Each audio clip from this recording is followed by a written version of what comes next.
I was just walking on my own when a stranger went up to me with a coin in his hand. "Heads or tails?" he asked me, and me being a sociable guy, I accepted the challenge. I asked him what I would win if I got it right, and he told me that he will buy me a chocolate bar if I got it right. I called it heads, and the guy flipped the coin into the air, and as it was spinning in the air, the coin suddenly disappeared. Then a couple of seconds later, an actual chopped off head landed onto the ground. Blood was still coming out of the head, and it was as real as anything. "Well done, you have won a chocolate bar." The stranger congratulated me and bought me a chocolate bar. Then I turned to the stranger and asked him, "Do you want to play again? And if you win, you can have this chocolate bar."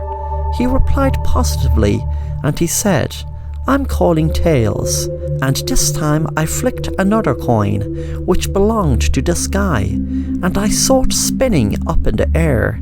Then I couldn't see it anymore, and an actual chopped off tail landed on the floor. The stranger delightfully took my chocolate.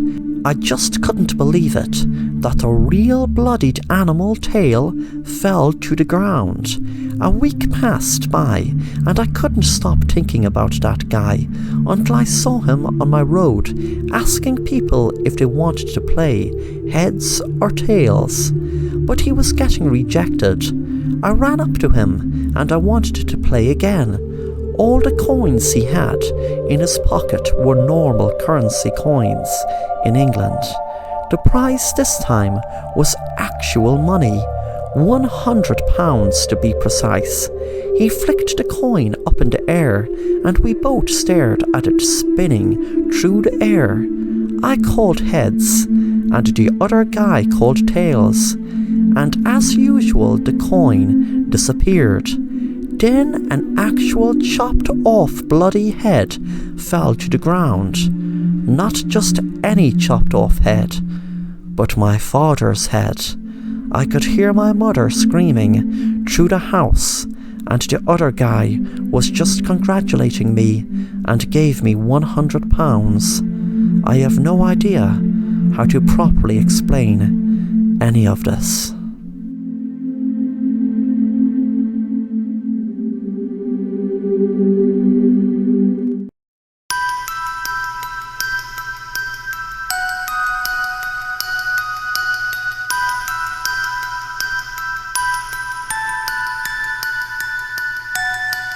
This is more of a vent post than a story. I have an unusual condition where I randomly age to any number. Some days I might be an old man, and other days I might be a baby. My parents did their best to give me the best life they could offer. I couldn't go to school all of the time because I would wake up completely old at the height of 6'2", while the night before I was just a crying baby. There are times I would wake up at the right healthy ages, from 15 to 45, and that's just my opinion. My dad would promise me to take me somewhere fun as I was a child. Then the next day I would age up to an old man again, and all I wanted to do was watch the news. I wish I could just age in order like everyone else. I don't care if it was young to old or old to young, because random aging is just terrible. At the moment you could be at the prime age of being in your 20s, while the next day you could end up as a crying baby again. People found me as a crying baby on the street, and also as an old homeless man on the bench who is nearing to death. I just want to be normal. Many different types of people like me at different ages. Mothers or women who want to become pregnant like me as a baby, while old folk like me when I am old, and the present generation like me in the prime ages of being in my 20s, 30s and 40s. I was once kidnapped as a baby, and then the kidnapper let me go a day later, as I ended up aging to a man in my 30s. A day later, I found myself in an old people's home, as I had randomly aged to an old man in my 90s. Then a day later, I walked out of the old people's home as a rebellious teenager. I just want to age normally, in order where I could plan things. It's impossible to plan anything in my condition, as in one moment I could be an old man, and the next day I could go back to being a baby. There is nothing out there. If this is depressing, then I am sorry.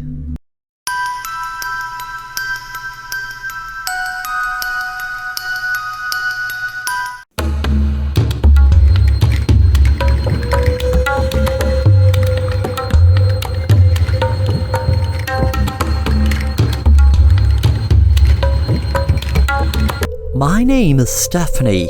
I got kidnapped when I was 8 years old, and now I'm 18. But the thing is, I managed to escape my captors. They were basically my mom and dad for 10 years, but they treated me like I was dirt. Mom just got drunk and high every night, and my dad did the same when he wasn't beating up on my mom. I am lost and found personified. That day I walked up to my home, I felt a mixture of happiness that I was home and sadness about missing 10 years with my parents. When I first knocked on the door, I recognized my mom's face, but noticed there were 10 years of strain and worry on her face. I felt a pang of guilt knowing it was over me, but it wasn't my fault. I was just a kid, and kids go missing every day. It isn't their fault, of course. My mom asked me could she help me with anything, thinking I was a stranger. I said, "Mom, it's Stephanie." My mom gave a shocked look as soon as I said it, but a couple of minutes later we spoke in the living room for what felt like hours. I was tired, all I wanted to do was fall asleep. Then the next day, an FBI agent called to the house. He wanted to speak to me. I didn't want to speak to anyone. I just wanted to curl up in a ball and fall asleep for weeks. The FBI agent said to me, "Hi Stephanie, I just have a few questions. I want to ask you about who had you for 10 years, and why now? What made you leave now?" I felt angry at the question and said, "Because I couldn't other times. They had me locked up in a house. I didn't go to school. I didn't go out. I was inside all of them years thinking I'd never come out.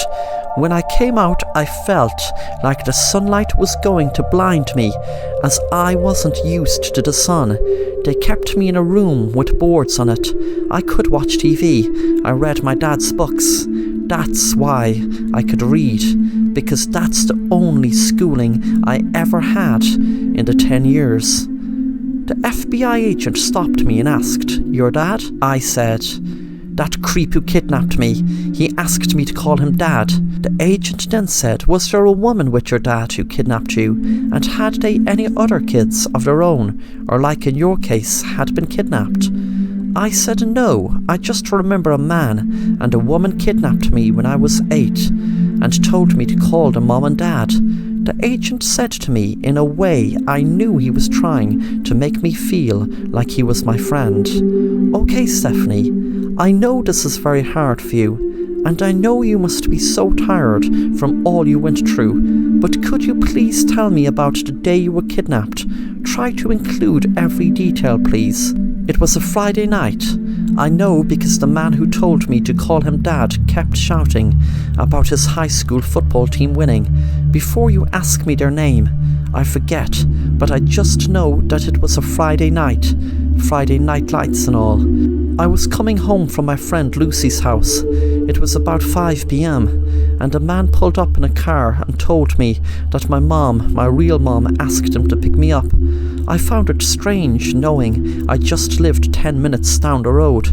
I spent what seemed like hours telling the agent what happened and the description of the people that asked me to call their mum and dad. A week passed and I was settling into my old home. My parents were so happy to have me home. My mom told me that she spent years and years looking for me and put up missing posters all over town. I felt it strange after a few days that neither was asking for a DNA test. I was hoping they wouldn't, but I still felt surprised. It usually took just a few weeks, in some cases only a few days.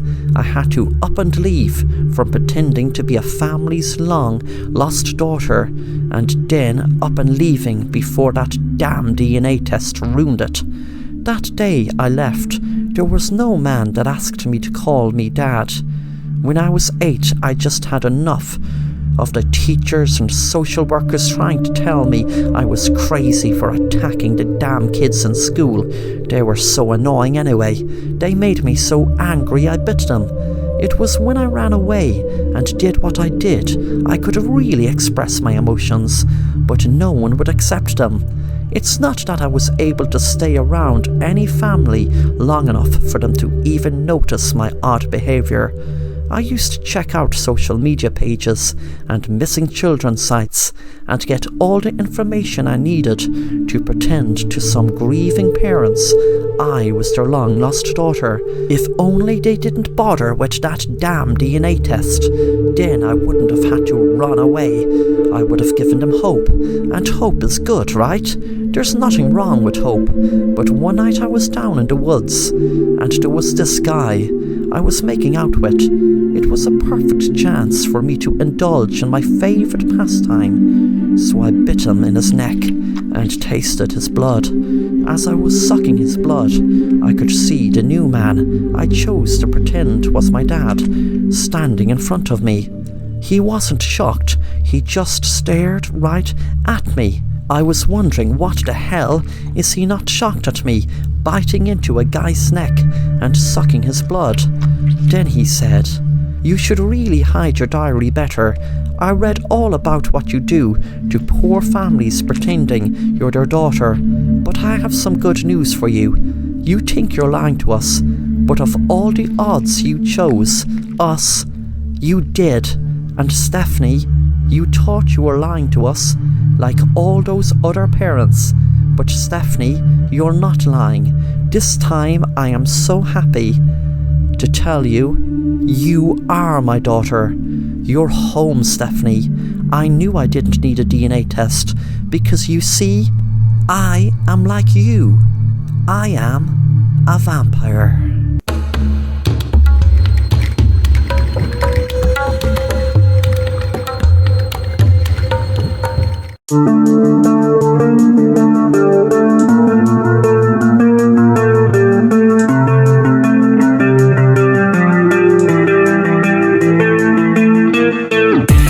Hello, let me tell you about a story about a detective called Mason. He had a brilliant idea for investigating crime scenes. The idea wasn't his, of course. It had been used for years and years and could have been forgotten about, but different investigators still use it when investigating crime scenes. The idea is creating a miniature model of the whole crime scene. For instance, if it was a farmhouse with 2 people and one stabbed with a knife, then create a model of that entire scene. Mason used to find it very helpful to be able to look at the model of the crime scene and go through it in his mind what could have happened. This method helped Mason solve lots of different crimes. Mason's wife Susan was a teacher in the local school and used to often worry about Mason out and about in his job, but she used to like when he was in the basement with his crime scene miniatures because she knew he was safe at home and wasn't in the way of any criminal that could harm him or worse, kill him. One day there was a murder in the school and Mason had to do a miniature of the hallway by the lockers where the murder took place. He knew that there was just lockers, a school bag and a boy that seemed to have been hit by a hammer. Mason was working hard trying to figure out what he could see in it. Sometimes he wondered, was it harder there being a lot to the scene or less? But he knew one thing, that no matter how much there was in the scene or how little it seemed to help him having a miniature model. That night Mason seemed to have had a nightmare and woke up feeling agitated after it. He got up to get a glass of water. On his way, by accident, he knocked against his wife's handbag and it fell to the floor, with some of its contents spilt out on the floor. He froze in fear when he saw what he saw staring up at him from the floor. It was a hammer with what looked like blood on the top. He looked back at the bed, hoping Susan wouldn't wake up. He put it together. Susan had been talking about a boy who was constantly bullying her behind people's backs, and she was afraid to tell anyone because she felt they would think she had no control over her students. Mason knew the student was hit with a blunt object, which was very highly likely to be the hammer. Mason felt movement from the bed and quickly put the hammer back into Susan's bag. He went down to the kitchen and drank some water and then walked back to the basement and looked at the miniature model. He imagined Susan striking the student on the head with a hammer and knew that he heard the CCTV footage was missing, and that would be explained by Susan being able to have access to it to delete it. Every piece of the puzzle was falling into place. Suddenly he heard movement behind him and looked around. His wife Susan was standing next to him with a miniature model of himself lying in a pool of blood. She put the miniature model of him down on the ground and said, "Well, Mason, I was really hoping it wouldn't come to this, where I have to finish this miniature crime scene, but it looks like I'll have to make the background or basement." She pulled out a gun and shot Mason in his head. 6 months later, Susan was speaking at the book launch of her bestseller called My Husband is Gone, But I Continued His Passion. She spoke into the mic with emotion. "I am here today talking about my book, which is a way of me coping with the murder of my hard-working husband, who was passionate about figuring out ways of solving crimes by using miniature crime scene models. The title is long, but I couldn't think of any other appropriate title to use other than My Husband is Gone, But I Continued His Passion. My husband was such a loving man, and the only time I was truly content with him working on his investigations was when he was in the basement working on his miniature crime scene models. After my husband died, I tried to harness my emotions into making a miniature crime scene of him in honor of him. I would love if my husband was still alive and I didn't have to write this book, but I want to speak out to the many wives of men like my husband. Don't take a day for granted, because if your husband is working in a dangerous line of work like mine was, then his life could be snuffed out at any minute." The crowd were lapping up Susan's speech, and Susan was enjoying knowing she would get lots of royalties from her books and TV appearances, etc., and her bully was out of the way. She paused for a moment, thinking to herself, "I didn't want to appear a pushover teacher by saying I couldn't control my student, and I didn't want to harm my loving husband, but I had to. I wasn't a murderer, so it's better I got a book deal and wasn't cut out as the murderer. They would think I was some sort of psycho." She saw a fly land in her hand and thought to herself, "After all, I wouldn't hurt a fly."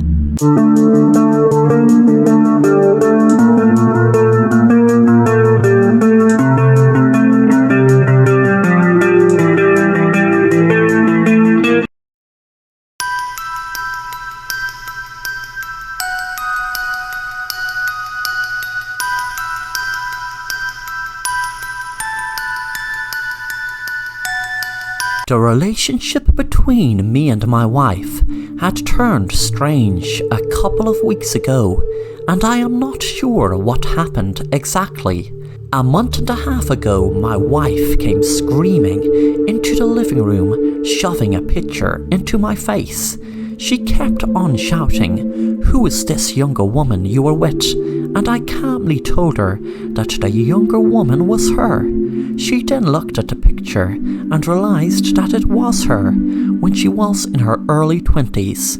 We were both in our 40s now, and she cried and apologised, and we made up. Then, a couple of days later, she barged into our bedroom and was shouting at me to explain the photo of me with a younger woman. I tried explaining to her that the younger woman in the photo was her when she was younger. She had a knife in her hand, but I kept control of that hand that she had gripped the knife with. She then realised that the young woman in the photo was actually her. Something wasn't right, and I decided to go through some old photos together of both of us in our younger days. As we were going through the old photo book, my wife would scream and shout at me in a murderous tone every time she saw me in a photo with her when we were younger. Then she would apologise when she realised it was herself in the photo, and it was incredibly unusual. Then I started doing it myself. As we were looking through the old photo book, I would go angry and accuse my wife of cheating when I would see a photo of her with a younger man, but the younger man is me. I would then apologise straight away. Going through that old photo book had constantly made me and my wife shout at each other and accuse one another of cheating until we both realise it is just our younger selves. We have burnt all photos.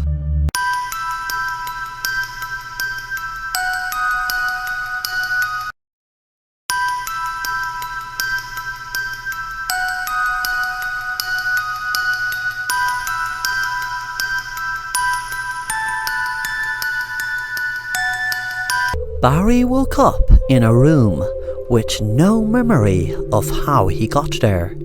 His joints ached and he felt strange. He saw a camera up in the wall, staring right at him. Then suddenly, two men walked into the room. One man said, "Hello, Barry. Relax. You will be given a full explanation why you're here in just a short time, but there are a few things you need to sort out yourself first. You need to just relax and try your best to remember anything you can that has happened to you before you woke up today. It doesn't have to be recent. Anything at all." Barry felt the question bizarre and was about to say something when he felt kind of dizzy, and suddenly he blanked out. As he did, he had a memory of a person speaking, but he could not make out who it was. He tried his best to look at the face, hoping he could make out the features, but it was no good. The face was just a blur.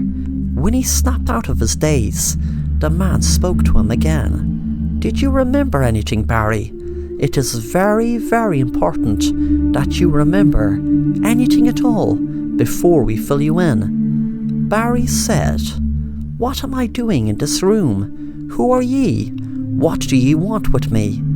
The man spoke again. "Barry, we will give you all the answers to that in a very short time, but for now, we really need you to remember anything at all, because it is vital you do before we give you the information you were requesting." Barry could feel himself get dizzy again, and once again he could see the face, but it was just a blur still.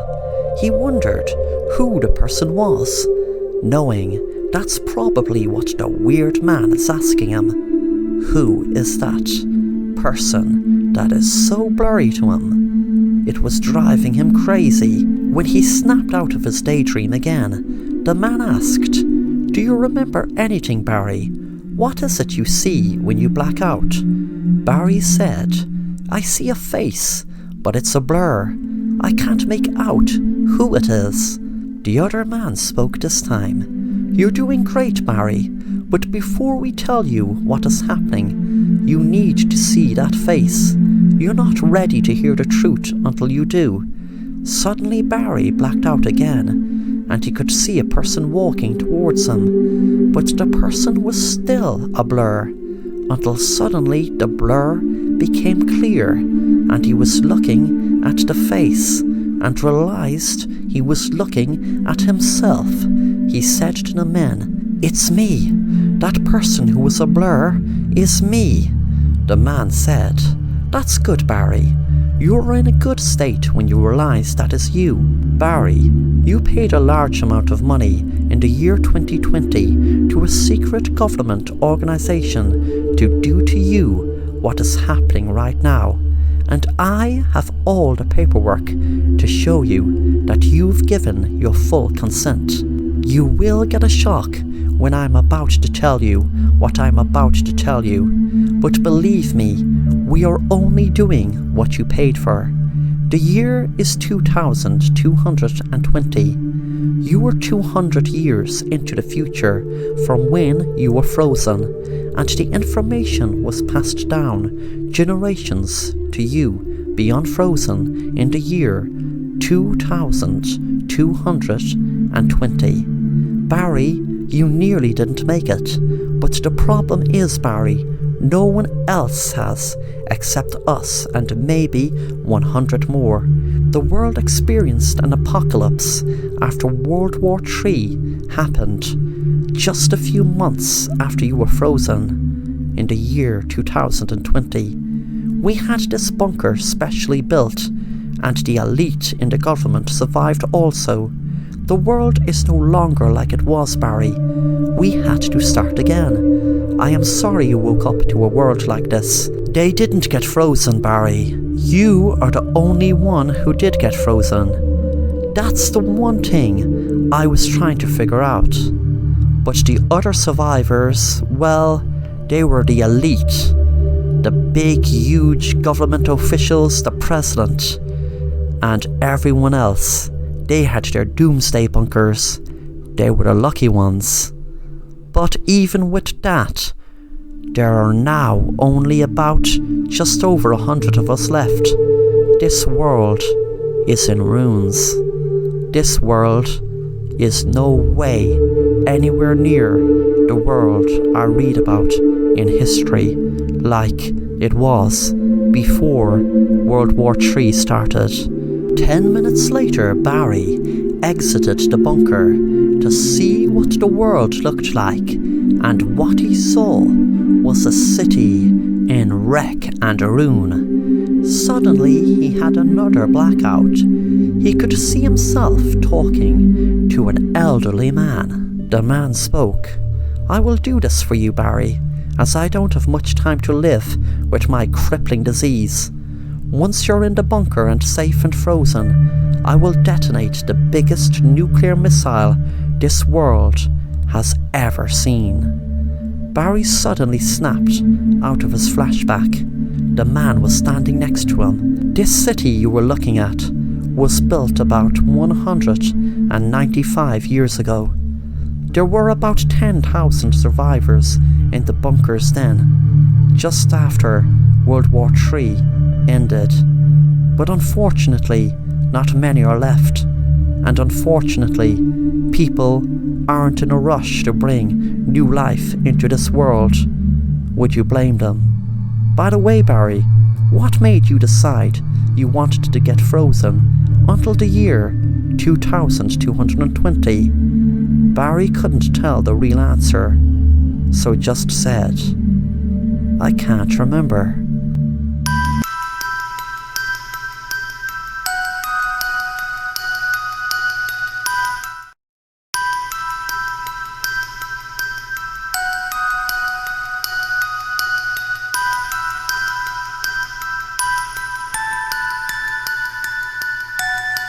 Sophie was watching the news when she thought she heard someone in her hall. She put the TV off and went out and checked to see was anyone in there. Suddenly she jumped when she looked up her stairs and saw a figure duck into one of the rooms. She went back into the living room and rang the police straight away. She was scared an awful lot knowing in her town there was a serial killer attacking women in their own homes. This week so far, there were 2 murders, and the police knew that there was a high probability it was the killer in her home, so they arrived fast. There was a knock on the door, and the policeman went in and looked around to see was the man still upstairs, but he had noticed a window open, and he must have jumped onto a tree near it and climbed down to make an escape. The police officer told Sophie what he had seen and took a statement from her. He told her he would take another look around, but do not worry, as there were 2 police officers outside her driveway in a car watching her house. When Sophie was alone, she had an idea. She had an app on her phone that filmed her door whenever there was movement, even if anyone didn't know. She had realised the intruder might not have even been near the door, but she gave it a try anyway. When she went into her app, she had realised the camera did film someone at her door. She froze when she had realised there was a man at her door who was the exact same policeman who was in her house, looking around, except he had no police uniform on him. Suddenly she ran out to the 2 policemen in the car and had seen that both their throats were slit and one of them had their police jacket and hat taken from them. She heard a noise and turned around. When she turned around, she saw the man who was posing as a policeman. He smiled and said, "You should have checked your app before you let a stranger in your house." Then he lifted up his gun and shot Sophie in the head.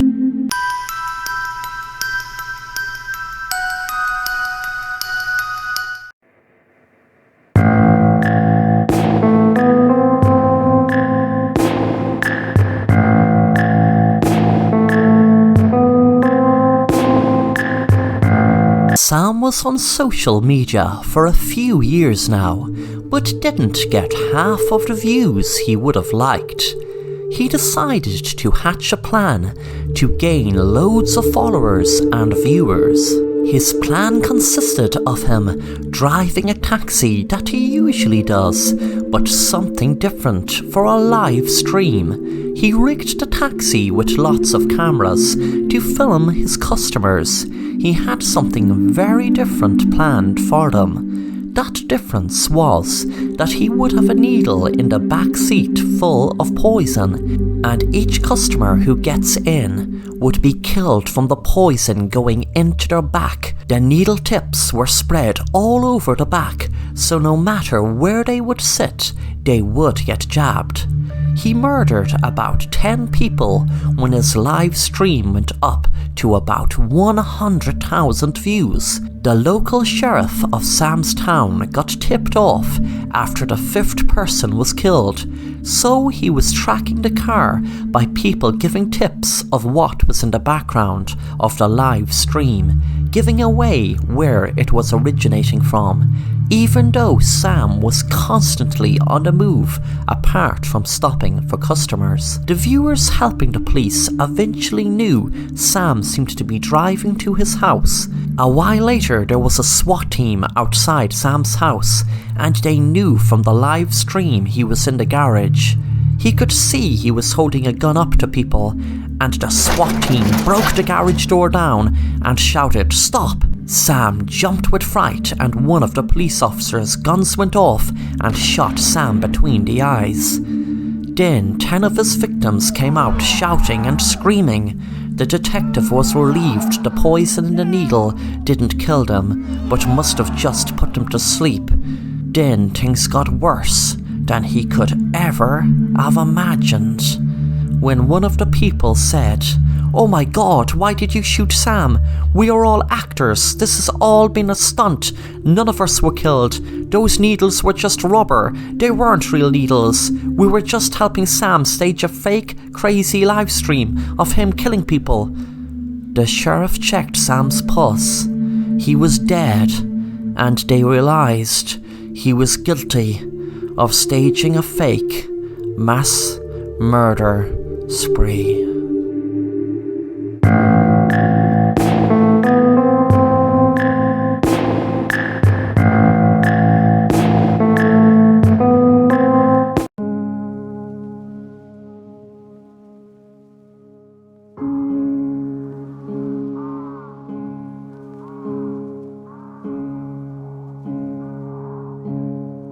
The story begins in the year 1899, when a monstrosity of a lighthouse was built in an island off Ireland. The weather and storms surrounding the area were lethal, and some say at the worst of times there would be waves 100 feet high. This lighthouse had to have people working there, but it was taken into account when building the lighthouse that if they did have one person living there, there would be so lonely and it would affect them so much being isolated, it would drive them mad. But if there were two, then them being together out in the middle of nowhere, it could drive them to kill each other. So that is what made it clear there would be 3 people working in the lighthouse. It went according to plan until 1900, when a photographer and his assistant and a very skilled sailor sailed out to the island, so the photographer could take photos of the lighthouse keepers and the lighthouse and island. It was then that everything got very strange, as they turned every stone in the island, looking all over for the 3 men, but couldn't find a trace of them. It was like they disappeared into thin air. It was not like them to have been swept away by being outside, as they usually always would go inside and bolt the door and stay in when it became evening, as they knew how dangerous the weather could get. The photographer was thinking of writing a story about the strange disappearance when suddenly he realized there was a crumpled up piece of paper in the room that he hadn't noticed before. He opened the paper and it had written on it, "I will help you solve the mystery of the lighthouse keepers and their fate. Wait outside the lighthouse at 4 p.m. The photographer was standing outside the lighthouse, hoping it was the right part, as it was so big. He was really anxious to find out who wrote the note and what they would say.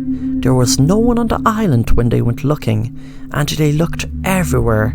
Plus the island wasn't that big. Suddenly it got very stormy, and he could see a huge wall of water coming straight for him. It was then he realized that he wasn't only going to learn how the men died, but die exactly the same way. Just before the wave hit him, he saw the 3 ghosts of the men right in front of him.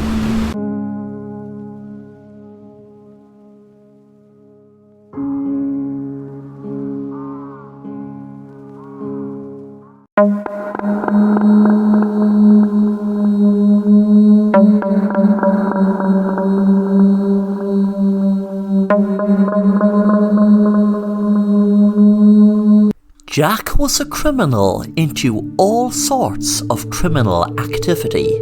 He was in court for so many different crimes. He spent 10 years in prison, but since he was released, he didn't get reformed. He just got better at not being caught for whatever crimes he committed. During his last court appearance, the judge had told him that if he keeps getting arrested, he will be put into prison for good. One night Jack was trying to rob a bank, but then it went horribly wrong and he ended up shooting a police officer. He knew it was the death penalty for capital punishment.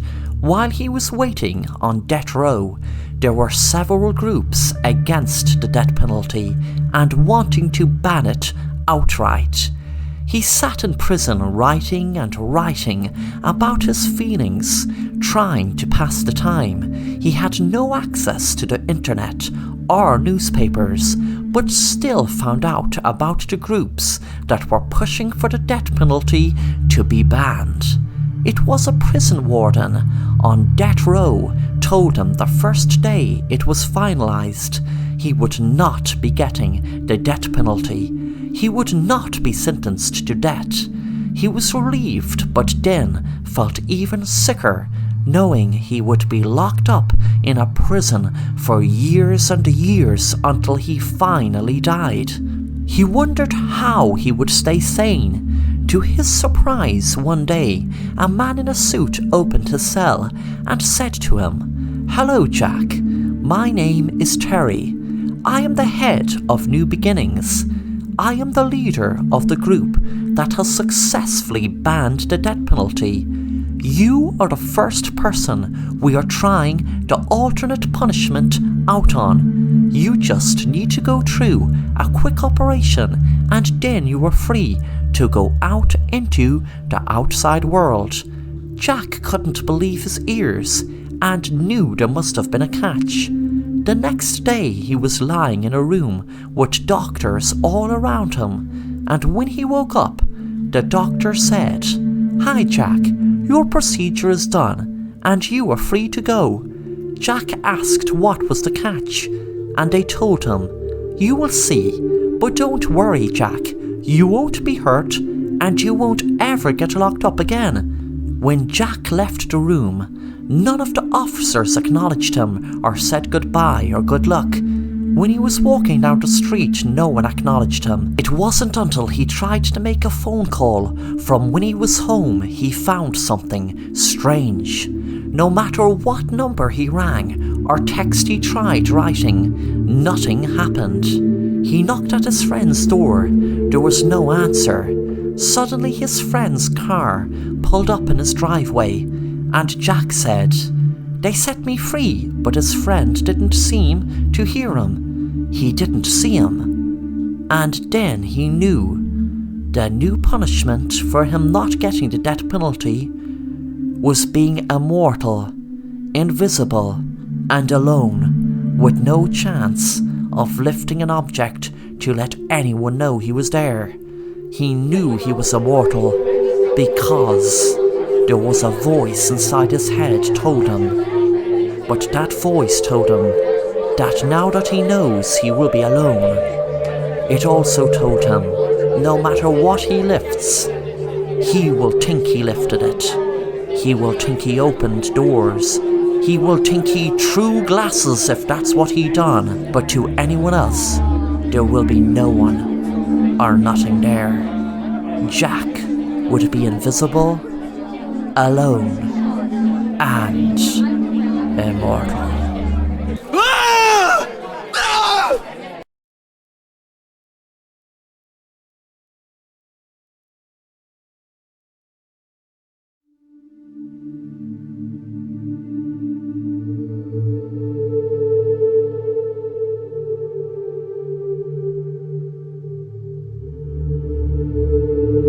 Susie was feeling down as she had no cell phone for a whole 3 days.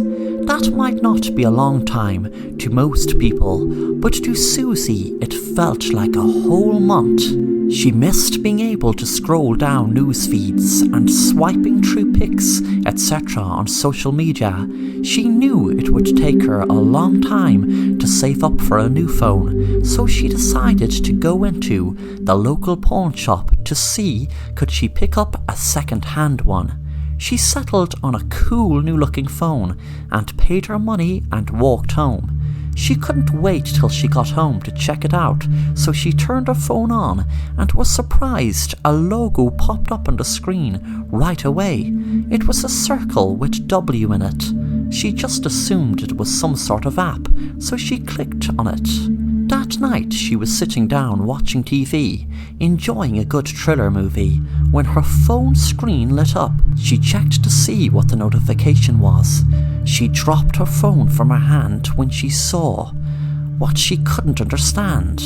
It looked like a very pale woman's face came very close to the screen, and there was an awful sound came from her phone.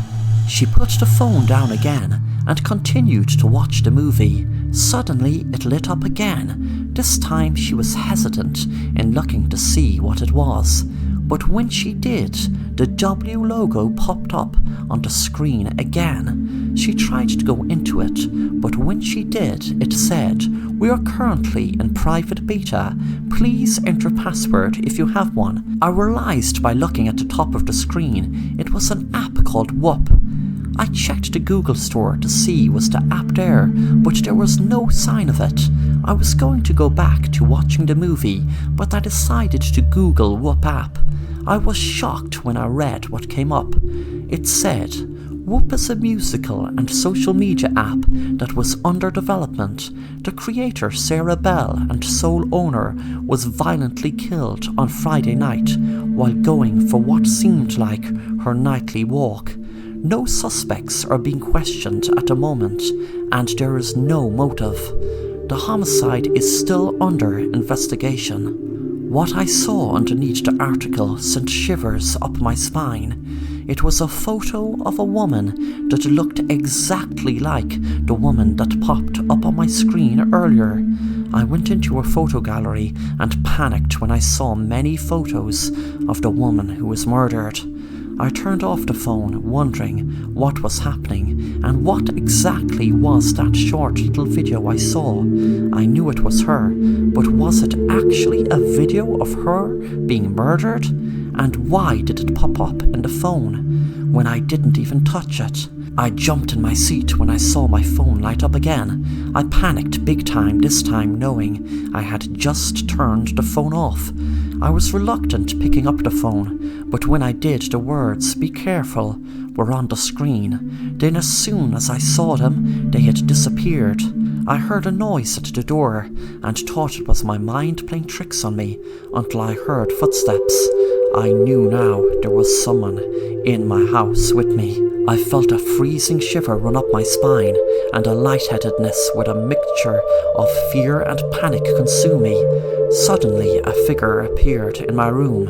I was expecting to see the woman who got killed standing there, but it was a man. The man spoke. "Well now there, don't be frightened. I had to kill that bitch because she stole my unique software for her app. You see, I was her partner before she got greedy and wanted to take full control of the app. You might wonder why I'm here and how I found you. Well, you can thank the wonder of technology and those great Find My Phone apps. I was just on my way to the pawn shop today when I realized someone had bought it.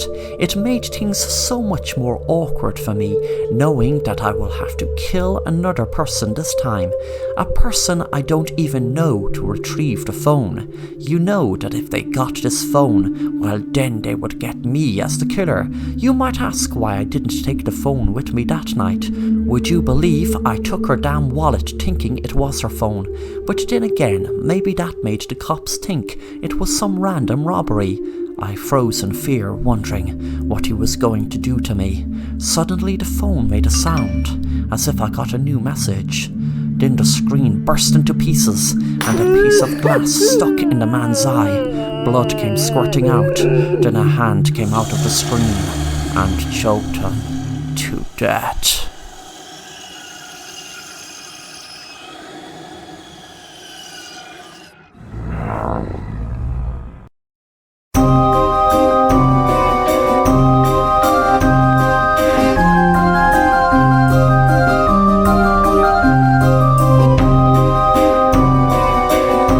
Hello, my name is Brian. Some people have a genuine phobia against clowns. They are genuinely petrified of them. I don't have that phobia. I have something much worse. I have a good reason to fear clowns, and Ferris wheels, and carnivals. The reason will become very clear as I go on and tell you my story and tell you exactly what happened to me and two of my friends. After this story, you will see why I never ever visit the carnival when it visits my town. It was a few years ago me and my friends visited the local carnival, and at the time we had so much fun. You see, it wasn't what happened to us in the carnival freaked us out, no way. It was what happened afterwards.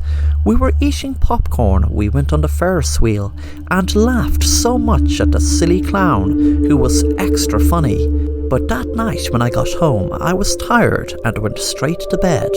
I must have fell asleep fast because I had such a bad nightmare that the clown in the carnival was holding a knife up to me and was about to kill me.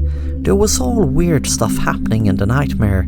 The next day in school, I was telling my friends about the nightmare, and they surprised me and shocked me by explaining to me in detail the same dream. But instead of what happened to me in the dream, it happened to them when they had their dream. Exactly the same, besides them being killed instead of me. Things don't end there though. The weirdest part about it is that no one in my town remembered any carnival coming this year. They said the last time the carnival came was last year. Me and my friends didn't have a clue what was happening because the three of us knew we were all at the carnival just 2 nights ago, and that night we all had the same dream. When the summer came, there was a poster for the carnival out, and to my surprise there was a photo of the exact same clown that tried to kill me in my dream. And before the dream, I have never ever laid my eyes on the clown. I froze in fear, knowing that it was exactly the same clown that was in my dream, and wondered how the hell this was happening. It's not as if I had a memory of a clown like him before. Me and my friends stayed away from the carnival for the whole 5 nights they were there. The day after the carnival left, there was pandemonium around my town, as there were 2 kids missing. People were putting up posters, and when I looked at the posters, I saw 2 of my friends' faces. I felt content knowing I had stabbed and killed both of them, but I didn't know why. They were my friends. But then I heard a voice inside my head telling me, "You have passed this incredible plan of mine. I conducted from the other side. I was a killer in your town years and years ago, so many years that folk today would have forgotten about me. Yes, but I hate that they forgot about me. But thanks to me having the power to get into your dreams and harness the energy, even when you're awake, yes, daydreaming, and your daydreams became a reality, that has made me a very happy clown. I looked in the mirror and snapped out of my daydream, and when I looked in the mirror, I was dressed as a clown and was just after stabbing myself in the neck."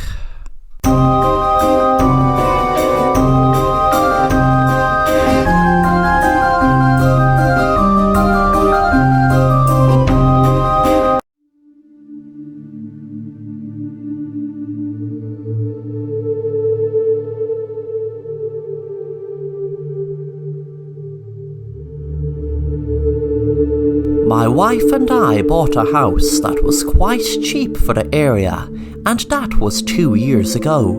We have 2 daughters together. At first, everything was fine, and nothing out of the ordinary ever happened. Then one day we would find every chair, pot, jar and other household objects all divided into 2 corners. One corner of the household objects had a red mark on them, while the other half of household objects had a blue mark. We tried putting things back to where they were supposed to go, but everything ended up being divided into their corners again. Then one day I awoke with a blue mark on my arm, and same with my oldest daughter. We both found ourselves with the other household objects that also had a blue mark on them. My wife and my youngest daughter had a red mark on them, and they awoke alongside the household objects that had a red mark on them as well. We then brought in a psychic, and she told us that the spirits from the married couple who used to live in this house are now finally divorcing in the afterlife. They have split up everything 50-50 and marked them red and blue. Red is for the deceased husband, and the blue is for the deceased wife. My wife and I looked at each other, as we both knew we would be taken away. We knew we had to get out of this house or sell it as quick as possible. Then one day, some of the household objects that were divided into red and blue had disappeared. Our daughters were part of the disappearance. The two spirits are slowly taking their 50-50 divorce splits. Me and my wife are just waiting for us to get taken now.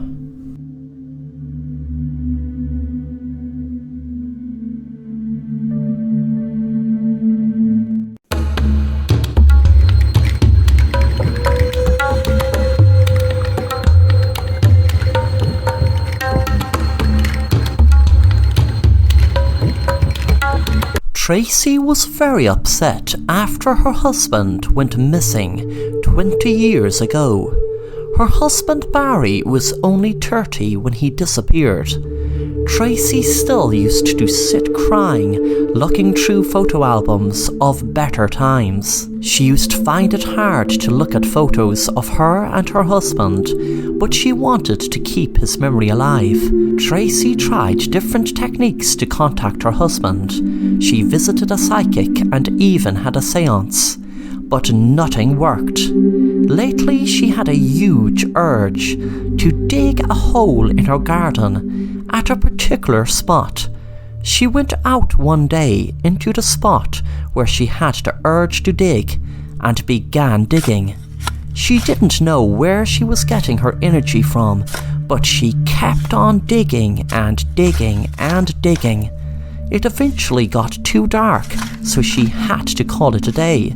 The next morning she was out doing the same thing, digging and digging and digging, until eventually when she was over 30 feet down, she came across a door. She wondered what was the door doing over 30 feet underground. She turned the doorknob expecting it to be just the door stuck in the dirt. But to her surprise, she opened it to a beautiful landscape.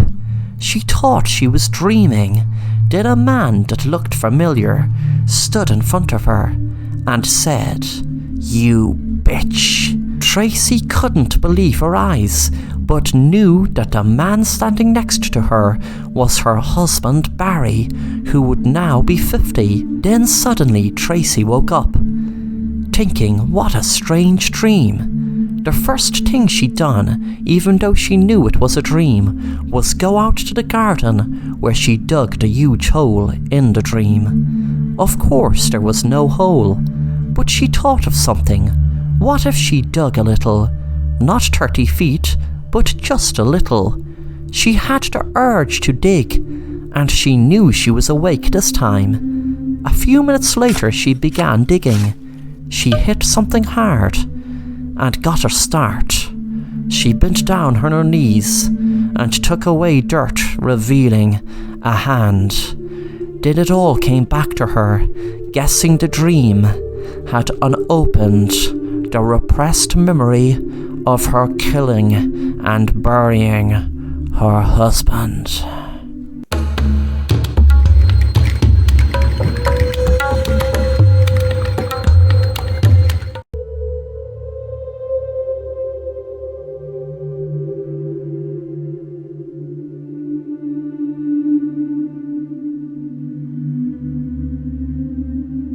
It was a lovely summer's day, and me and my friend were taking a trip in my private helicopter. Everything was going great. We were enjoying the view until we started to fly over my house. I noticed something strange. It was like a masked man was carrying my wife to my outside pool to throw her in. I quickly told my friend, "Look below, what's going on? Do you see down below? There's someone carrying my wife into the pool." I quickly flew the helicopter down and saw that a masked man was carrying my wife, and just as he got low, we could see him throw her into the pool. He ran away, and when the helicopter eventually landed, he was well gone. I ran over to the pool and jumped in, but by the time I did, my wife had already drowned. My friend rang the police for me, and when they came, I told them what had happened. We were flying over my house when all of a sudden I could see a masked man carrying my wife and throwing her into the pool. They asked did I have any enemies, but I couldn't think of any. My wife was in the bat and I walked in, knowing what I had to do. I grabbed her by the neck and put her under the water until she stopped breathing. Then, when I knew she had died, I rang the girl of my dreams, who kept at me the last few months to end it with my wife once and for all. It was her plan. When she answered the phone, I told her what to do. "It's done, she's dead, but what you need to do is wait until about 3 p.m. tomorrow, dress up as a man, put your hair up, I'll convince my friend you're a man, carry my wife, I'll fly over the house in the helicopter, and when you see us go lower, run up to the swimming pool. I'll fly over the house in the helicopter, and when you see us go lower, run up to the swimming pool as if my wife was alive until you threw her into the pool. If they think it's a man that drowned her in the swimming pool, there is no way they will trace the real drowning back to me drowning her in the bat. And remember, the most important thing, baby, is I love you."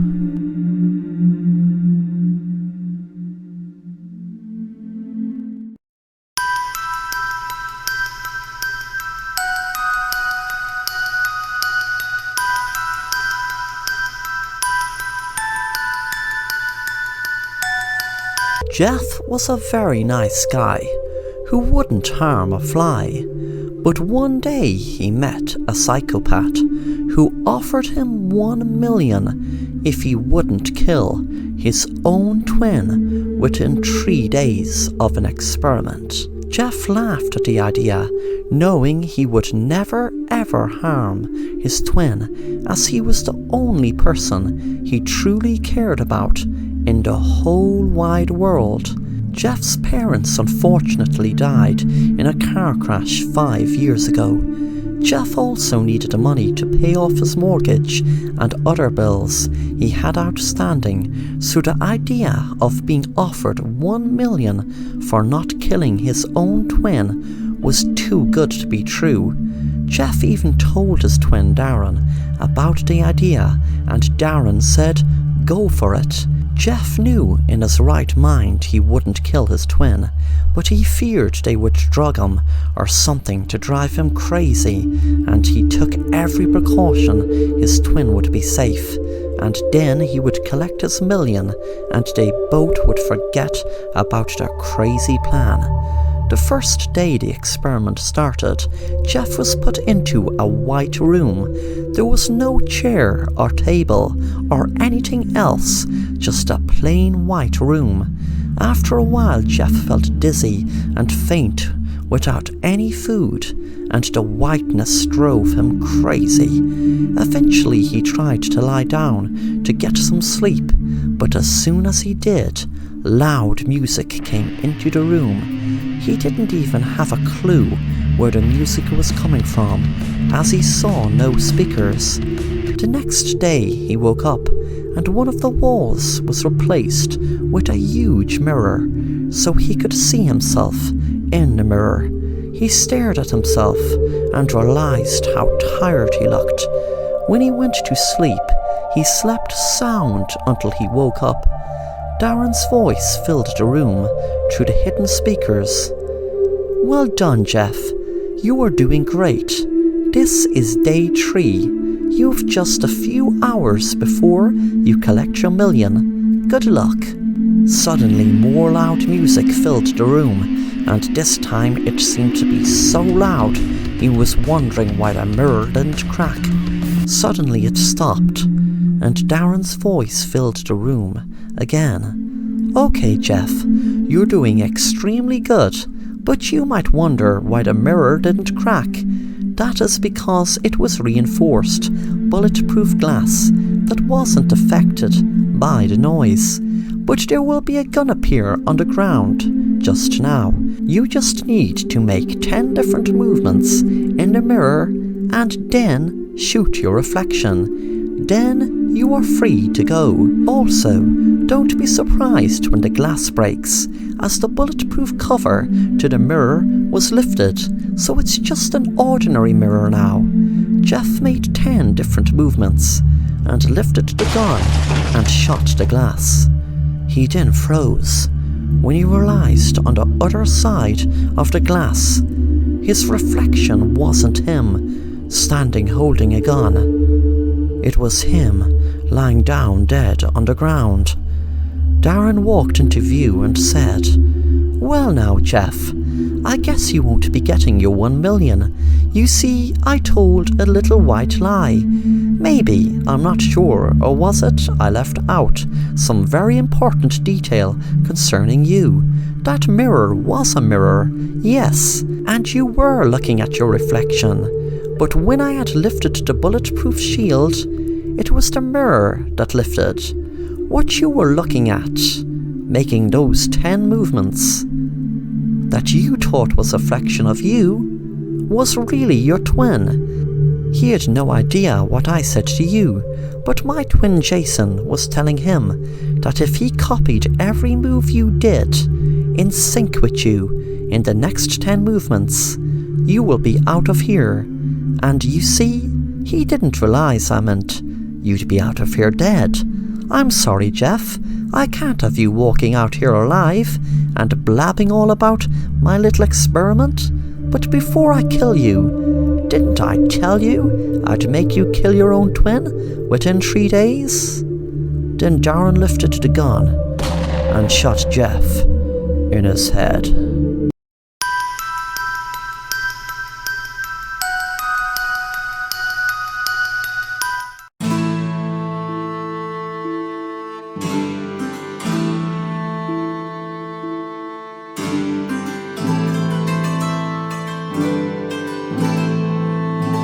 Joshua was an elderly farmer who was living in rural Ireland. He was feeling very isolated on the farm since his only daughter moved to America, where she was working in a rest home in Texas. One day he had an idea while walking around his farm. He had noticed really nice wood to use to carve walking sticks to make and send to his daughter as a surprise. The only problem was that where the wood was, it was a fairy fort. Legend had it that folk tales associated with fairy forts typically relate a curse or retribution enacted upon those who would disturb or destroy the structures. As he carved the wood into the sticks, he prayed that nothing would happen him doing so. After he had about 20 sticks made, he sent them over to his daughter as a gift. His daughter Sharon was working in a rest home, but lost her job 6 months ago, but didn't want to tell her dad. She had a problem with drugs that was spiraling more and more out of control. She was popping the strongest painkillers and also using crystal meth. She didn't want to tell her dad how much of a mess her life was in. She sat down in her trailer, worrying about paying back a loan shark $10,000 that she got off him for a loan. She got the loan to pay off a local drug dealer that she knew didn't mess around. If she hadn't gotten the money, she would have been killed, and if she can't pay back the loan shark, she knew she would be killed also. But she thanked God she was able to get a loan of $10,000 to get the drug dealer off her back at least. One day her dad's walking sticks arrived, and she felt a pang of guilt and pain that he went through all that trouble of carving walking sticks for the residents of the rest home he thought she still was working in. She had put the 10,000 in the bank for safekeeping until the drug dealer called for it in a few days, as it was way too dangerous around her neck of the woods to keep that much cash in her trailer. She wrote out a check and sent it to her dad.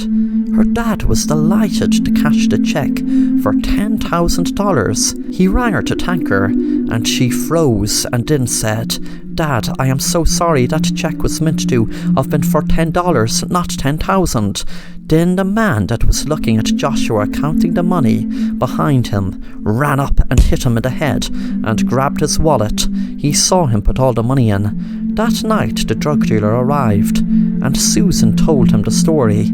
The drug dealer started laughing and said, "Do you think I'm stupid? You just ran out of chances, bitch." Then he shot Susan dead. Joshua found out about her death a few days later and regretted ever stepping foot inside the fairy fort, knowing it was the fairy fort that made everything go wrong.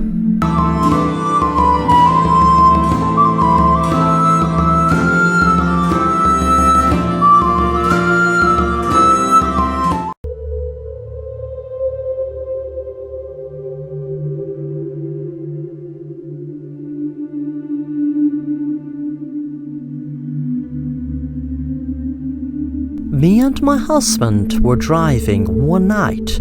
I remember it well, as it was snowing heavily. We were driving through the snow, and it seemed to be getting heavier and heavier. I remember my husband saying, "Hey sweetie, this snow is getting heavier and heavier." With that suddenly there was a screech, and the car skidded on black ice. The car toppled over, but luckily we both survived. We didn't even have to be hospitalized. A week later I was looking through getaway breaks, and I thought it a good idea to me and my husband leave our town for a week and go to stay in a cabin in the woods out in Utah. We drove there in a new car that my husband bought because he needed a car to drive to work 2 miles from where we live. We were driving out to the woods for what seemed like days, but in reality was only hours. When we got there, we were in awe of how beautiful the cabin looked, with the trees surrounding it. It was just a beautiful sight. My husband stopped the car and turned off the engine. When we got out, he said, "Did you hear that?" I said, "No. What is it?" He smiled and he said, "Absolutely beautiful silence." That night we had decided to go for a walk in the woods. My husband heard it first. There were footsteps behind us, but when we turned around, there was nothing. We walked on, then suddenly I heard it this time. When we turned around, there was a person dressed in black, wearing a hoodie. I screamed, and my husband said, "What the hell are you following us for?" There was a man's voice. "Let's play a game called The Hunt. It's kind of like a game of hide and seek on steroids, or maybe hide and seek on acid. I will give you a head start of 10 seconds to get the hell out of here, and after that I'm coming after ye with my gun, and I'm going to shoot ye both dead." We didn't bother ask any questions and just ran and ran as fast as we could. As we were running down the road, I was counting down the seconds, and exactly when I reached 10, I heard running behind us. Suddenly there was a shot, and I fell to the ground in pain. Then the man shouted, "This is no fun. Ye can at least make it a little hard for me. I'll tell ye what, I will give the bitch 60 seconds to recover and to get the hell out of here, and after that I'm coming to hunt ye down and shoot ye dead." My husband shouted at him, "Get away, you crazy bastard!" The man shouted back, "Is it a wise idea to really waste time like that?" I eventually got up and put my arm around my husband, and after a minute we were just down the road a little bit when my husband screamed as a bullet hit him right in the back of his leg. He buckled down in the ground in pain. The bullet had hit the back of his kneecap. I was screaming as the man walked right up to my husband. Then the man put the gun right to my head and said to my husband, "Would you like me to kill your wife?" Blood was pouring from my shoulder where I was shot. The man said to me, "You have something to tell your husband, don't you? Something about the crash." I said to my husband, "I was pregnant." Then the man said, "Okay, tell him the real story." Then I turned to my husband and said, "Those bullets that were shot at us, well, I got shot by a red paint bullet, and you got shot with a real bullet. That's why I didn't feel pain getting shot, even though of course you thought I did. But you felt the pain. But that pain you're feeling isn't half as bad as when I lost my baby in the car you crashed." The man pointed the gun at my husband and said, "My baby you killed." And he shot my husband in his head.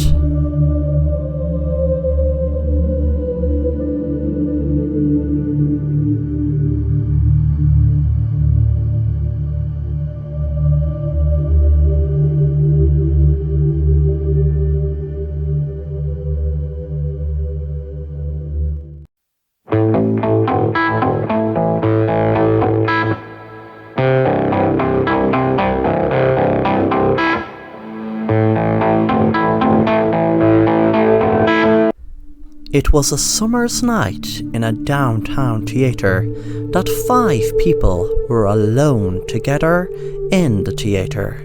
Alone because they were rehearsing for a very, very dangerous magic trick for the next night. They acted everything out as if the theatre had a packed house. Sam Days was a hugely popular magician and was trying a really elaborate trick. The trick was to give his helper a gun and to her shoot him and him catch the bullet in his mouth. And to make it harder, if he didn't catch it with his mouth, it would go straight through his mouth and out the back of his head, hitting a barrel of gasoline. The bullet was an expanding bullet, which meant it would penetrate his skull if he didn't catch the bullet. Sam's hostess, Sherry, was standing on the stage with him. The other 3 were in the audience watching. They would take part in other magic tricks after.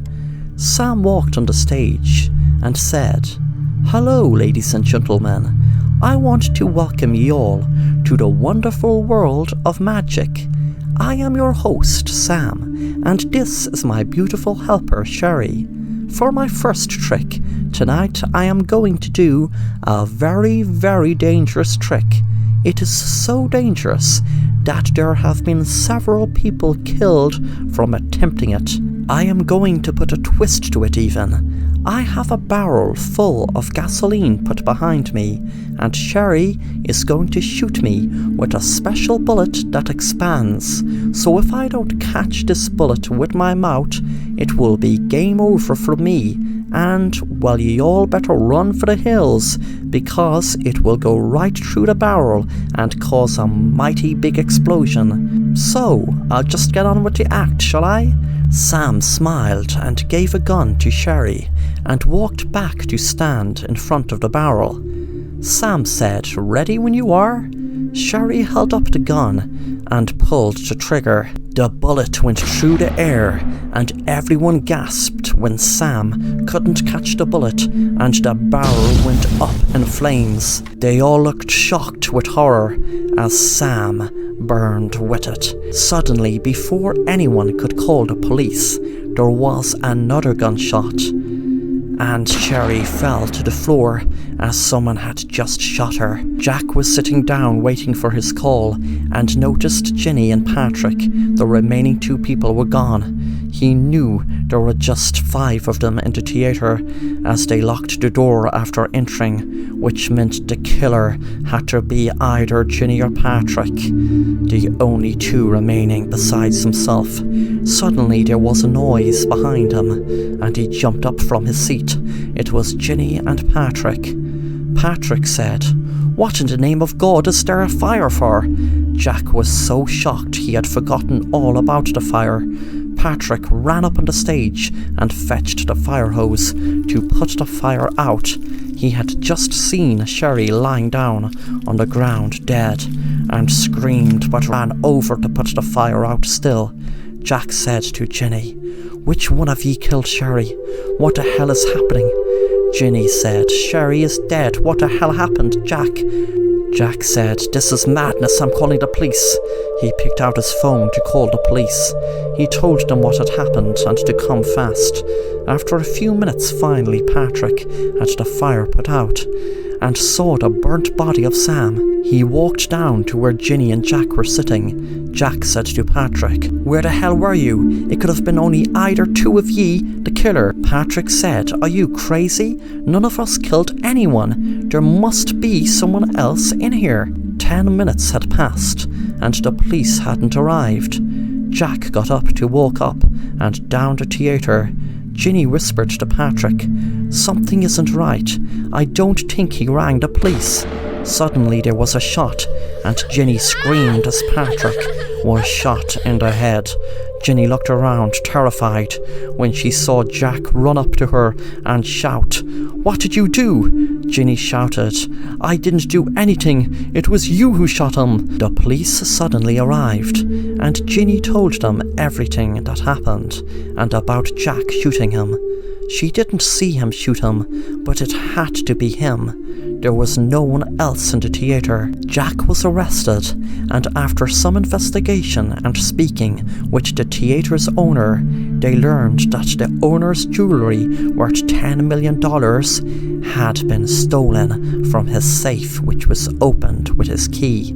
He told the police that Jack must have used some magic trick to retrieve the key from him. Sam Days was missed dearly by his fans, but little did they know he pulled off his biggest trick by staging his own death, by falling down a trapdoor when the blast happened, knowing there was already a scorched body inside the barrel with gasoline. He didn't want to kill Sherry and Patrick, but had to, as he stupidly told them about his fantasy about stealing the theatre's owner's key and open the safe and steal the jewellery and live the high life.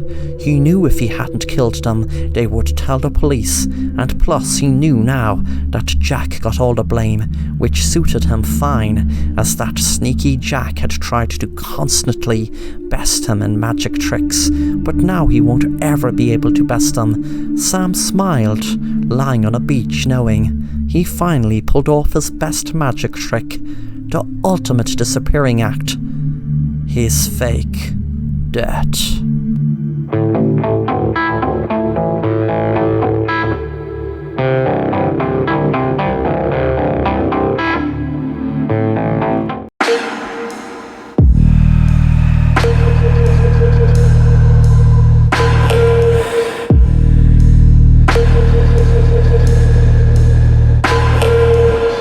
Two police officers were driving down the road on a quiet summer night when they spotted something strange. There was a car stopped at the side of the road, but it was in a position that a car shouldn't stop in since it was out in the middle of the road. Two of the police officers walked around to the car to investigate, and they nearly got sick when they realized what they saw. They had seen a woman lying lifeless inside the car with towels stuffed into her body and most of her organs removed. One of the police officers turned around and got sick but the other was more experienced and was used to seeing sick things, so he just took out his notebook and started writing down notes. Then he rang back to the station to call in the crime scene.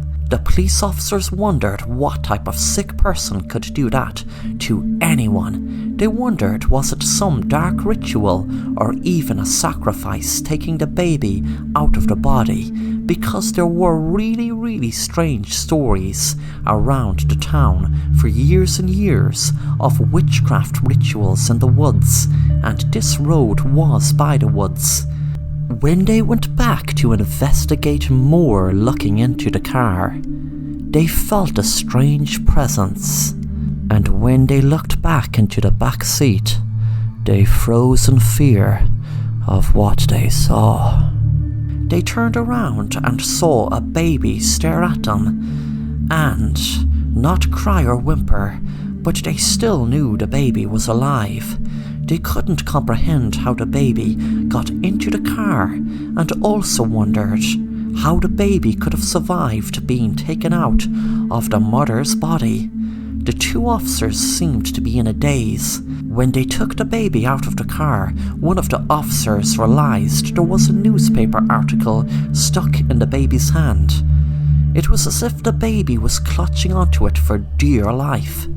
The newspaper article was about a serial killer that died in prison 2 days ago, and before his death he became obsessed with being reborn through a human sacrifice.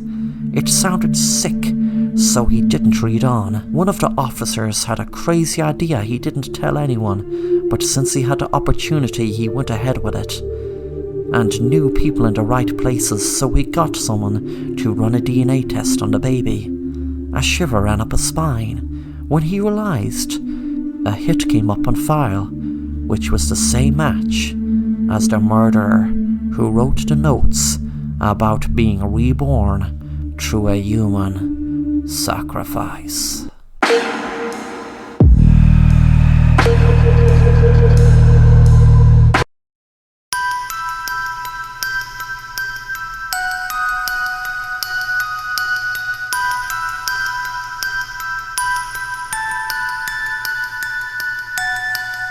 Hello, my name is Jake. I used to get upset over my daughter Sarah's last boyfriend, Fred, as he was an ex-convict. So was it hard to blame me? I mean, what father would be delighted with their daughter going out with an ex-convict? He was in for drug dealing, and the thing is, she has moved on, but to be honest, her new boyfriend is worse. The first day I met him, me and my daughter and wife and her new boyfriend Tom were having a meal. Tom just gave me a cold stare, and there was something dark and void in his eyes. My wife and daughter hadn't seen it, but I knew he was hiding something. I don't know what, I don't know how big, but I just knew. I tried telling my daughter, "Sweetie, I know that you think you know Tom, but are you really sure you really know him? I mean, put it this way, he doesn't seem to talk about his family much." My daughter cut me off. "Dad, why do you question everything and everyone I go out with? Tom is a very caring guy, and he has been there for me the last few months, and especially since Fred has become a crazed stalker who just won't get it into his head that I am over him and don't want anything to do with him. Tom has told him to back off, and to be honest, I don't think he would have, only for Tom frightening him or whatever he did to get him to back off. I was really scared my daughter was going to get into trouble with this stranger Tom, so I used it to my advantage what she had just told me about Tom frightening her ex Fred. I said to my daughter, "Well, there you go, sweetie. You don't know what he did to Fred. Did he threaten to kill him, or did he have him beaten up? I mean, let's face it, Fred doesn't seem the type of guy to just back off. You were months trying to get him to stop stalking you. I was hoping to find something to prove I was right about my daughter's new boyfriend Tom, so I did some research and typed his name into the search engine. Millions of results came up, so I tried doing the image search of him and the town and the company he is meant to work for. I was hoping he wouldn't appear at all, that he was just giving a false name and he would be cut out way before anything bad happened to my daughter. But my hopes were dashed when his face popped up. Things came to a head one Friday night when me and my daughter went to Tom's house. She was delighted I had accepted to go to his house for a meal. My daughter went in and had just realised I'd left my phone in my car, so I went out and fetched it. A few seconds later, I heard a gunshot from inside Tom's house and my heart started racing. I ran into the house and saw my daughter crying inside there. I told her, "Get back." I had a gun with me at all times for protection, and my daughter knew about it. I told my daughter to stand back, and I kicked the door in and could see my daughter's ex bleeding to death on the ground. Tom was standing there shouting. I shot him in the head and explained to my daughter I had to, as he had his gun held to my head and was going to kill me. My daughter rang the police, and while I was waiting I saw her on the laptop and asked her what she was looking at. She told me, "Don't worry, Tom has CCTV inside the house and outside. I'll be able to show the police that you just shot him in self-defense." Then I noticed I could see my hand go in the window while I was pretending to fetch my phone, but I had went around knowing the window was open. All was ajar. It was a habit Tom had that was a real advantage to me. I was seen holding the gun in the window to the back of him and shooting Fred. My daughter knew now that it was me who shot Fred, and I had planned to burst the door open, pretending to have had to kill Tom before he had killed me. My plan was ruined now. That's why I knew what I had to do before the police came. I knew they would know that it was me that purposely set up Tom to look like the killer that killed Fred, but it was really me. And it was really me who killed Tom because I wanted to, not because it was self-defense. And I knew what I had to do before the police came. So I held the gun up to my daughter and pulled the trigger.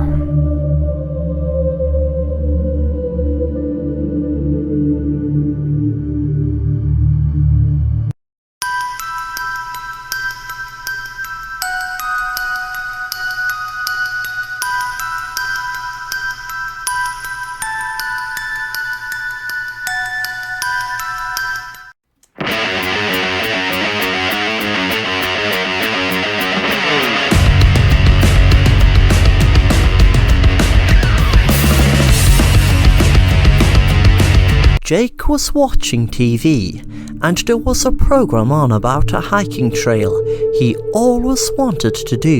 He knew it was a very long hike, and it would require a lot of perseverance, as the trail went on and on for miles. It was in the outback in Utah. He didn't want anyone to go with him on the hike, as he was looking for something to take his mind off his very stressful job as being a lawyer. Jake just wanted to relax for 2 weeks on the hike into the outback of Utah. On the day of his hike, he figured he would need snow gear, as the weather was so cold. Sure enough, when he was on his way, it began to snow. He picked the wrong time of the year, he told himself, but he proceeded to go through the trail. He was using his phone as a compass, but it didn't seem to help him much. He seemed to be getting nowhere. There was a huge snow blizzard arrived, and he tried to trek through the snow and find shelter. Eventually, he luckily came across a cave. He rested, hoping that he would get the energy to move out of this rut that he found himself in, trapped inside a cave in the middle of a wretched snow blizzard. he felt himself getting more and more disorientated. He felt like he could not even move with the numbing cold. He could feel the sting of the ice on his skin, and he felt he was going to die. But that survival instinct crept up in him and told him what he had to do. What he had to do to survive. He hoped the blizzard would pass, but unfortunately it went on for days and days. He had no problem with water, but he knew that if he didn't eat anything soon, he would eventually die. He was thankful of the snow he used for drinking water.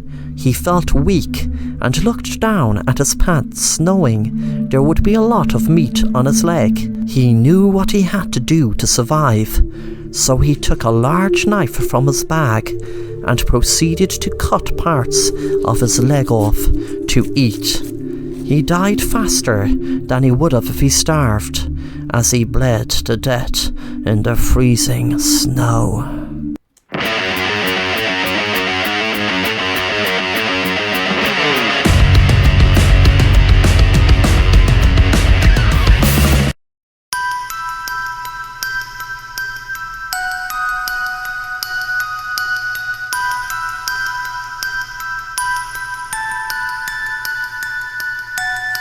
Michael had a drink problem for years, and his wife Anna hated it, knowing that she could expect him to fall in the door any night drunk and angry.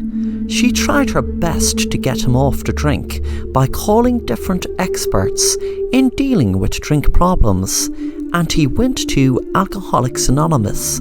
But she knew ultimately it had to be him that would need to help himself to stop drinking. It came to a head one night when Michael and his wife were driving. She begged him to not drive and to get a cab instead, but he insisted he had only one drink.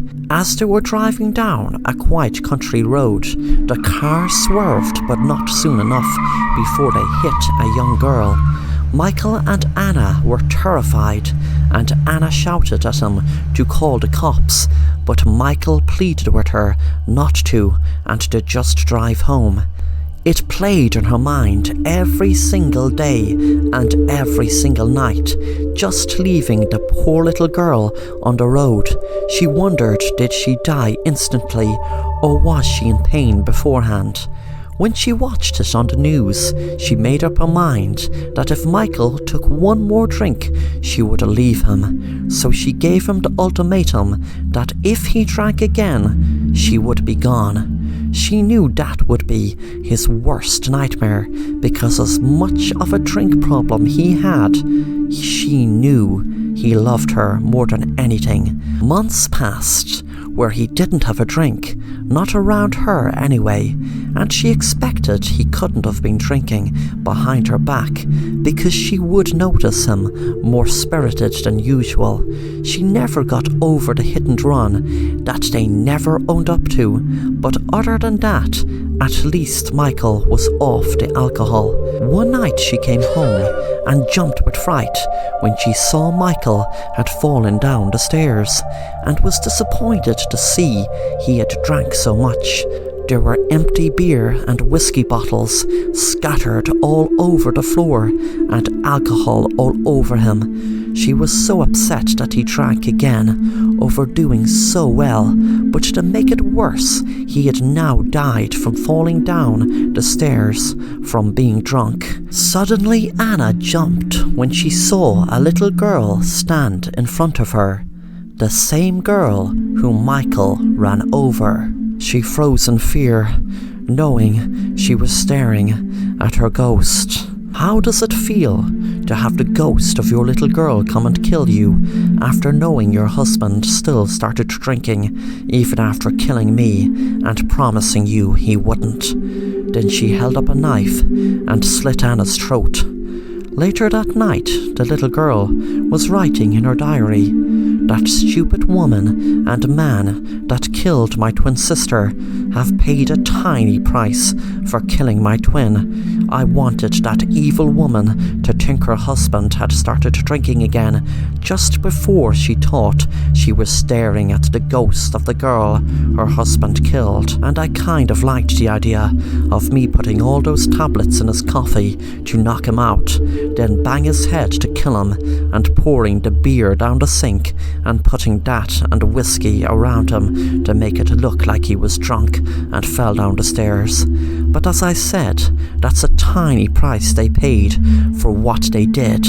They would have ran over me also if I didn't run into the bushes to run after my dog Rex. I wish I was killed that day, and I wish it wasn't just my poor twin sister. Now that I killed them, I feel some kind of relief, but not as much as I hoped. I wondered, should I have made their deaths more slow and painful?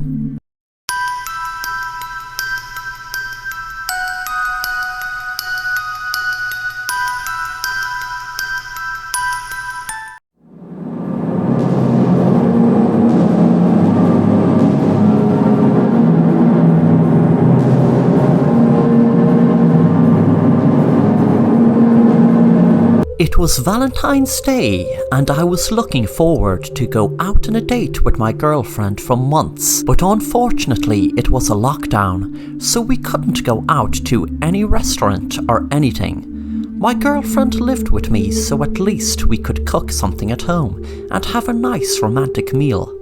She sat down on the sofa watching TV while I cooked her the meal. About an hour later I called her out to the kitchen, and the table was set with candles and all to give it that romantic atmosphere. We started eating the meal and my girlfriend told me how delicious it tasted. She asked what it was, and I told her it was mincemeat with vegetables. After the meal, we both sat back down watching a romantic movie. I was really enjoying the night. I gave my girlfriend a glass of wine, and within a few minutes I was feeling drowsy. I wondered why, as I had the sleeping tablets and painkillers crushed up into her glass. But she somehow must have noticed. I had planned on knocking her out and tying her up and revealing to her when she awoke I had that bastard Jack who she was cheating with on me. I had him tied up and gagged in the basement, thinking my plan would go according to plan. I did worry I'd be arrested for kidnapping though, as I was just going to try to scare them, but somehow my girlfriend knew my plan and switched the drinks to me get knocked out instead of her. I'm writing this letter by force. My girlfriend is pointing a gun at me, with her ex standing by smirking as I write. I don't know what they are going to do to me. My girlfriend is asking me to write what I think she is going to do to me. I write, I hope my girlfriend will let me go and tell me she's finished with me, but forgive me for tying Jack up and trying to knock her out with the tablets. She looked at the ending and smiled, then said, "This is just what I wanted." I wondered what she meant. She told me, "Because you cheating bastard, I know you have another girlfriend, and her name is Sarah, so now she's going to get the blame for murdering you, not me." She pressed the gun to my head and said, "Right, I hope Sarah leaves me go." I said, No, Sarah is innocent. She has nothing to do with this. She has everything to do with it. Now write Sarah's name. Write, "I hope Sarah will let me go." I eventually wrote Sarah's name. My other girlfriend and Jack laughed, and both said, "Happy Valentine's," and texted Sarah pretending to be me. "Come over, please. I have the house free. My girlfriend is gone out of town." As soon as he sent the text, he rang the police, pretending to be an anonymous neighbour, hoping Sarah would arrive at the same time they did. Sure enough, the police arrived just a couple of minutes after Sarah was in the house crying, and she was arrested for murder with the letter as evidence.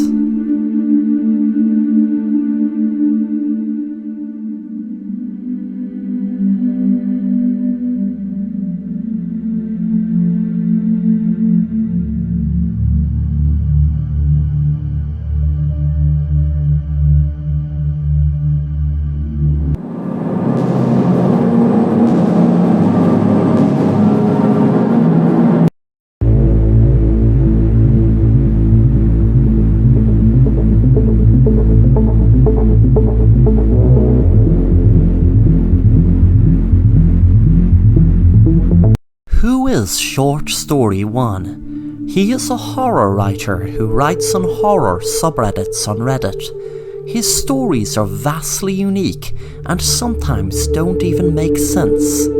He has had a couple of popular short horror stories that was well upvoted and lots of Reddit users had commented on. Short Story hardly ever replies to comments, and one theory suggests is that he is a mental patient in an institute for the insane. Some even suggest that he has had multiple brain surgeries and was even experimented on. This would explain for Short Story 1's weird plots that don't make sense, because insane people don't make sense. Another theory is that Short Story 1 is 1,000 years old, and because he has lived a long, so long life, his stories are a reflection of what he has experienced throughout the ages. This would also explain why his grammar is terrible, because language has changed so much in the last 1,000 years, and Short Story 1 has failed to keep up. Another theory is that Short Story 1 is an actual alien that is just having fun with the humans on Reddit. Short Story 1 being an alien would explain so much about his writing and why it's so absurd. Maybe Short Story 1 is lost in our planet and has no idea what he is doing at all. Short Story 1 is maybe an alien that has transformed into a human and is struggling dealing with the human mind and emotions. The last and most likely theory is that Short Story 1 is artificial intelligence robot and someone experimenting the robot by letting it write stories on Reddit and seeing humans react to it. As we know, technology is evolving so fast, and robots in the future are now a strong possibility. Driverless cars have evolved so much, and Short Story 1 might be a robot that can imagine. Who do you think Short Story 1 might be? Have you read his stories?